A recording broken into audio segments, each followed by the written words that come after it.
Hey guys. Nana meron Ayun guys. guys, no? Yung camera. Ah. So ayun guys, magpupuna tayo guys. So una means yung mga kung makikita nyo guys, kung makikita nyo may mga luwang or bakante na hindi nataniman. So yung trabaho natin ngayon is una, ikuha muna tayo ng mga itong mararami. Kumbaga tatanggalan natin ng sobra, tsaka yun yung gagamitin natin pang puna sa mga spaces dyan na walang tanim. So ito yung mga kalimitang diskarte ng mga magsasaka guys para ma-maximize yung area.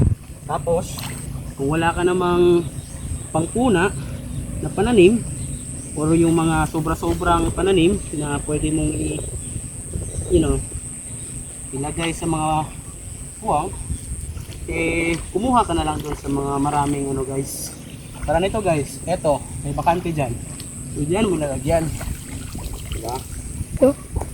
So pag meron ka na nito, ito hanap ka lang ng medyo yung maraming bakante dyan, gaya nito, lagay mo dyan. Makikita nyo ito walang tanim. So yung gagawin mo, kukuha ka dito, yan, kukuha ka dyan, tapos ilalagay mo dyan, diba? So yun lang, hanggang sa mataniman mo lahat. Ito yung mga salot sa palayan, tapon mo lang yan dyan. Tapos ito, hanap ka na naman ng medyo may so paulit-ulit lang guys hanggang sa mapunan nyo yung mga bakante yung walang tanim. Yan lang. Punta naman tayo dito guys. Dito yung maraming yung maraming punaanan. Bisaya pa. Yan. Lagyan nyo lang yan dyan. Ito marami. Tanggalan nyo lang din to. Kasi kahit tinanggalan nyo to guys, tapos pag natapunan na to ng abono guys, dadami ulit yan. So hindi yan problema. So ito, kita natin bakante.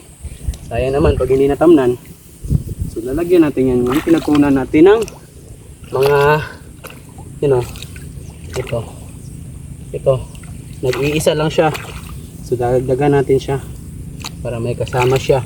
Wow. Ito din, may bakante din siya. So lalagyan lang natin yan. So ito yung mga diskarte sa ating magsasaka.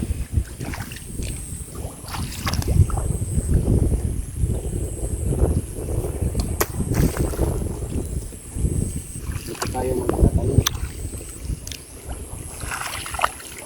Ika pa nga sa kanta guys, ang magtanim ay hindi biro.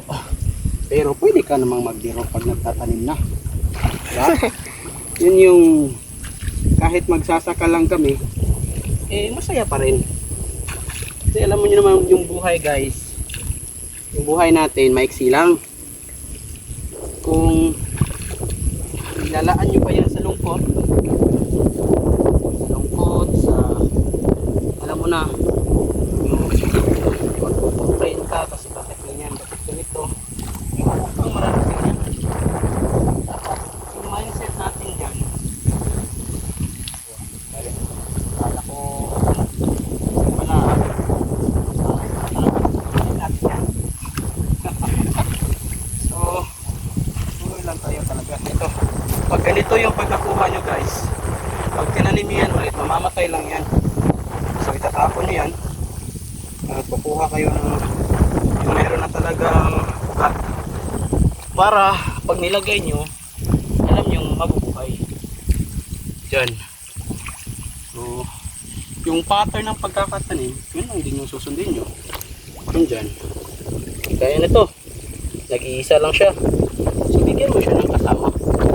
Parang ikaw, Kailangan ng kasama. Yan lang. Patuloy pa rin natin yan. Dyan. Dyan. Tapos, na tayo. Ito.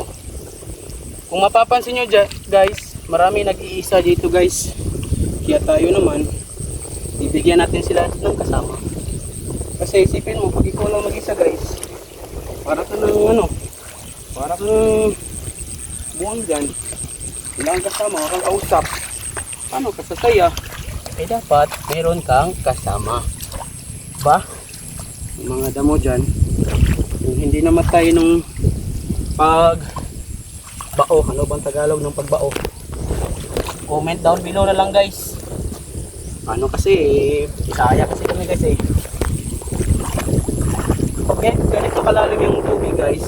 Tapos, walang lupa, walang ganyan na lang. Ito, bugtod to. Hindi ito mabubuhay. Kaya, lagay na lang natin dyan. Tahan natin na mabubuhay siya. At guys, ito yung aking papa na kumukuha na ng mga punla or itatanim natin.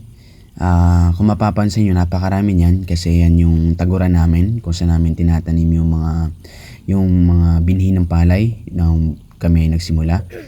At guys, paki-support na lang ng page natin, Kuya Joms, like and share na rin guys. May part 2 po ito guys kung saan ko i-explain yung ano bang lupain ito or paano pa namin to nakuha. So see you soon. Thank you for watching guys. Bye.